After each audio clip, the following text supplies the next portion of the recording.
is going on, guys? Welcome back to the Fox Den. Today I have a special video for you, and it has been highly requested.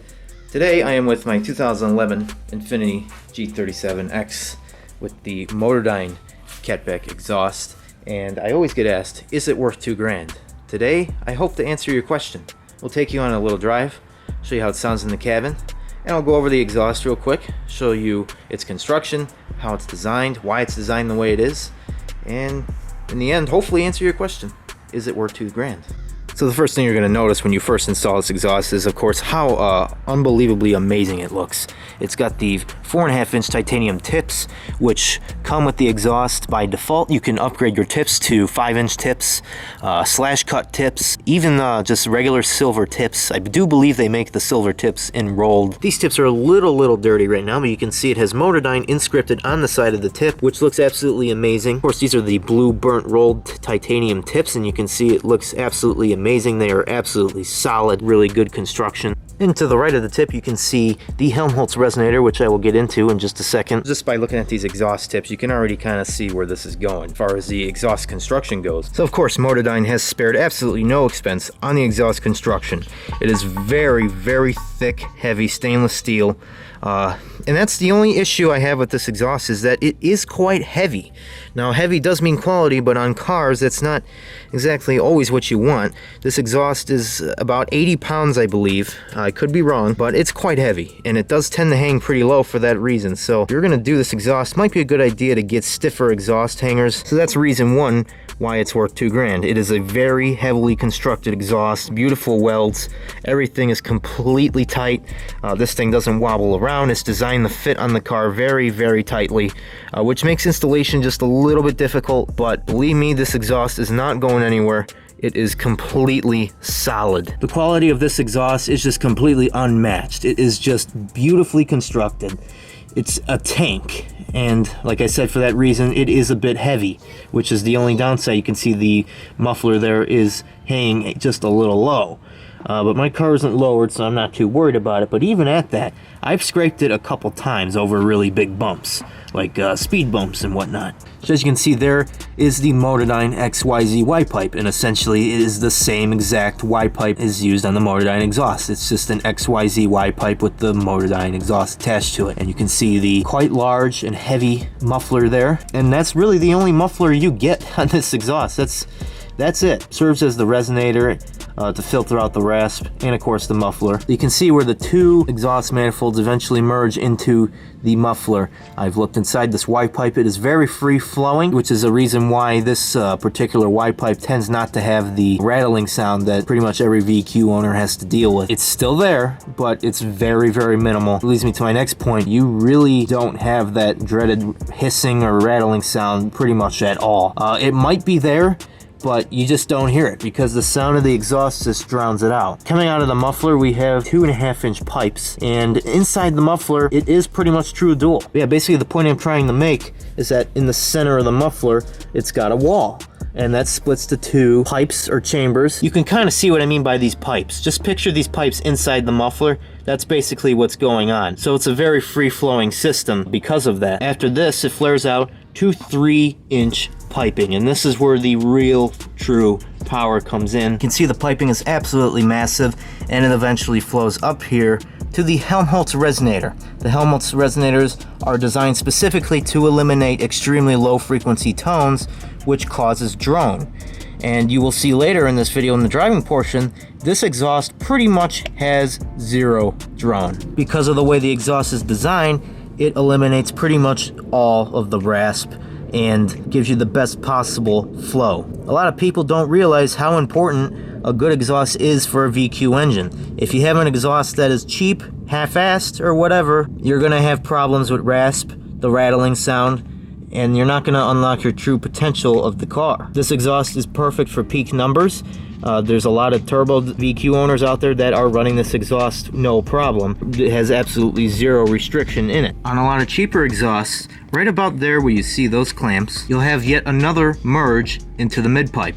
This exhaust essentially has two mid-pipes that are split apart, and that's another reason why the exhaust flows so well and sounds so good, is because it eliminates that collection. which makes it more of a true dual exhaust. You also have Motordyne inscripted on the side of the Helmholtz resonator. But yeah, as you can see, solid. So there is the general overview of the exhaust. Now we're going to get to what you've all been waiting for. How does it sound in the cabin, and how does it actually sound? Keep in mind, I do have Kinetics high flow cats in the car. They are non-resonated. They're just good old high flow cats.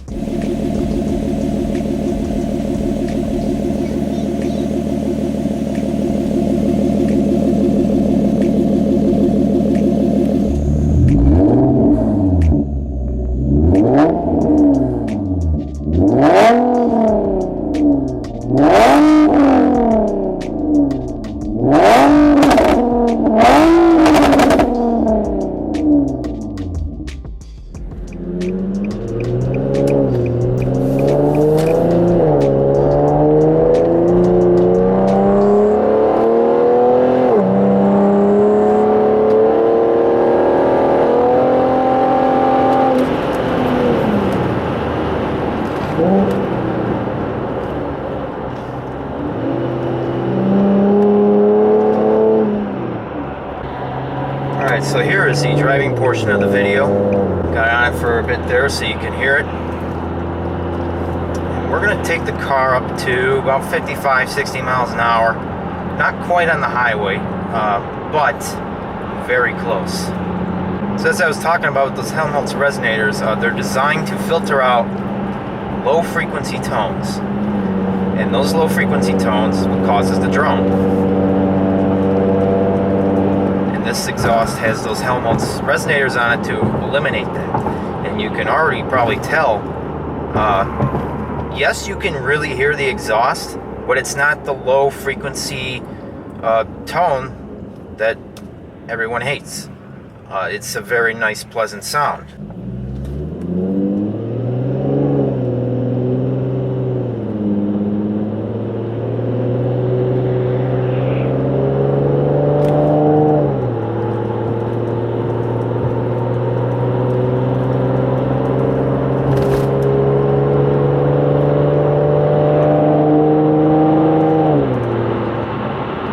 About 3,000 RPM is when you really start to really hear the exhaust, because that's when it kind of gets loud.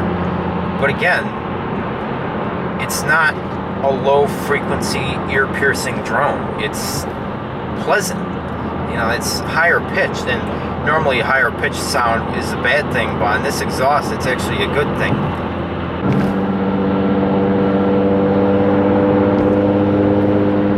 So we're doing 60, and we're going up a little hill here. Like I said, you can hear it, but it's not a low frequency sound. It's not, I wouldn't even specify it as drone. It's just a nice, pleasant sound without the low frequency tone that vibrates your cabin around. I mean, you really got to hear it for yourself to know exactly what I'm talking about.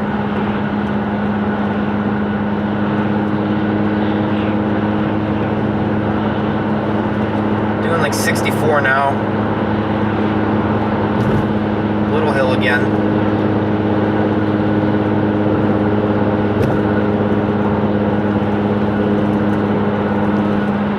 It might sound loud on camera, but I can assure you in person, it is really, really quiet. Like I said, you can hear it. Little rev match there.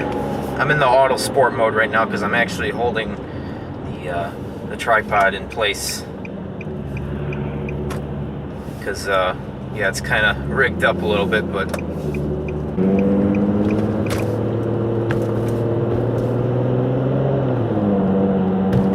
Now we're kind of going in this city area where the RPMs are lower, and you can see, same thing, you can hear it. It's not a low frequency sound. It's very nice.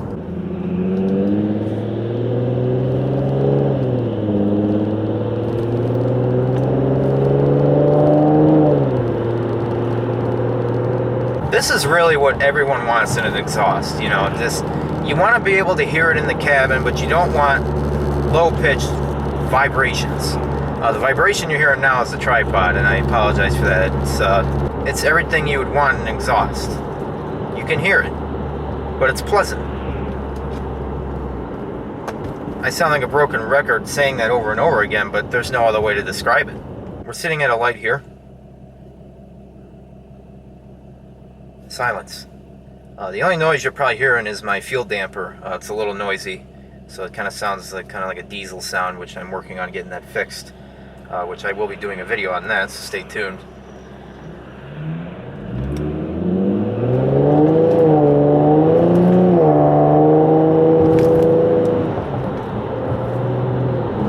Now I used to have a Top Speed Pro 1 Catback, and I had the Motordyne wide pipe on it, non-resonated, and then I went to resonated, and even that appeared to drone more than this does, which this is like pretty much no drone. Sure, the in-cabin sound is much louder, but it's pleasant. It's refined.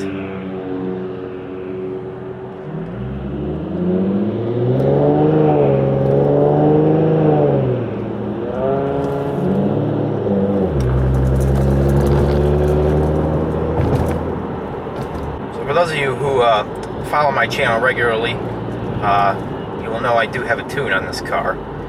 It is the admin tune, so I have the Burble tune. I'm not currently on the Burble map, so that's a lot of fun to play with.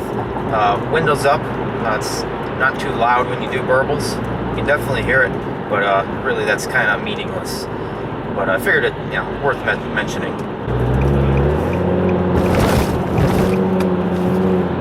The only real drone you get is when you're in regular drive mode and you kind of get on the gas and the RPMs are about 1500. But even that, it's minimal, very minimal. And how often are you driving under quarter throttle at 1500 RPM? Pretty much never. Really only in automatic mode when the car is trying to figure out what you're doing.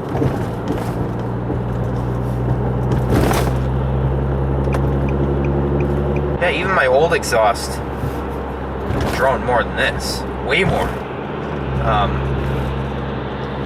And this is less, and it's like 6 times louder, whatever.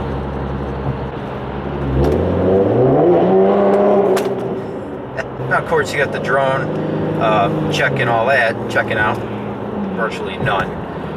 The actual sound is great. I have Kinetics high flow cats, as I previously mentioned, non-resonated. Just go to all high flow cats, and even at that, no drone. Like I said, you can hear it, but it's not drone. It's not real drone. The only time I really could see this exhaust really causing any noise issues in the cabin is if you're cruising at like 90 miles an hour and turning like 3,500 RPM. That's really when I could see it being maybe just a tad loud. But even at that, it's not low frequency tones. They're not low frequency tones. It's manageable, it's livable.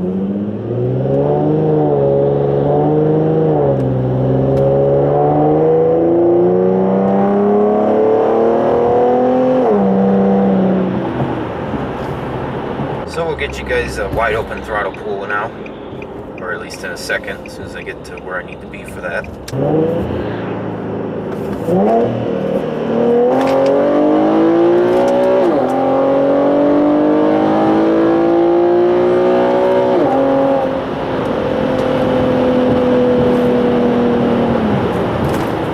So I do have still in Gen 3 long tubes, so you can probably hear that growling at the front just a little. But even before I got the Motordyne, I did not get that signature growl that this thing has now. The Motordyne adds a ton of growl character to the car. It sounds like a race car.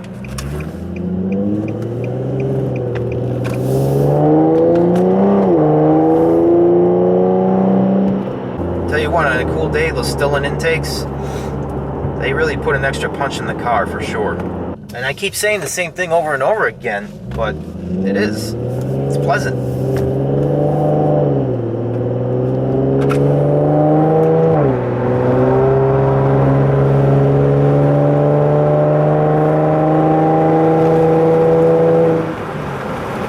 Window down a little bit. Sounds awesome. I've had a couple people tell me it sounds similar to a GTR. I wouldn't say it sounds exactly like a GTR. Of course it doesn't. But it's a similar sound, I would say. So that's going to end the driving portion of this video, and we'll wrap this up, and I'll let you decide if you want to spend $2,000 on an exhaust system. But you can see easily why this exhaust system costs as much as it does. It's just engineered to sound awesome, look awesome, last forever, and be loud but practical. It might sound loud on camera, but I can assure you in person, it's not. It is such a pleasant ride. I get in my car every day now, and I'm excited to drive it. When I had the top speed exhaust, I just didn't get that feeling as much. Like I did, but not as much. I get in the car every day, and I'm just excited to drive it. And to me, that is a huge deal to make it worth to get this exhaust. Now we're going to answer questions from Instagram. I got 2 questions from Instagram. First one is, how difficult is the install? Did you do it yourself? Yes, I did do the installation myself. It was pretty difficult. The exhaust has to be perfect orientation. You got to have all the pieces in the right spot, or it's just not going to line up. That's one of the reasons why the exhaust fits on so tight. It's designed to be tight. So it is kind of difficult to install. If you don't have ramps or jag stands to get underneath the car, you're going to probably want to pay a shop to install it for you. Next question, and also the final question, I only got 2 questions on Instagram, comes from Chicago Lane Changers. Why does your car sound like a fucking beast? Well, the short answer to that is I simply put way too much money into it. And if you put too much money in your car, it's probably going to sound like a fucking beast. So that's it for the questions. And if you have more, hit me up on Instagram. There you have it, guys. I hope this has helped you decide whether or not you want to get this exhaust. If you're willing to pay the very, very premium high price of this exhaust, you're not going to regret it. Yes, it is overpriced in my opinion, just a little bit. Maybe just a little more than a little bit. But it sounds amazing. I've had people tell me that it sounds very similar to a GTR. And it kind of does. And like I said, it's exotic car quality sound.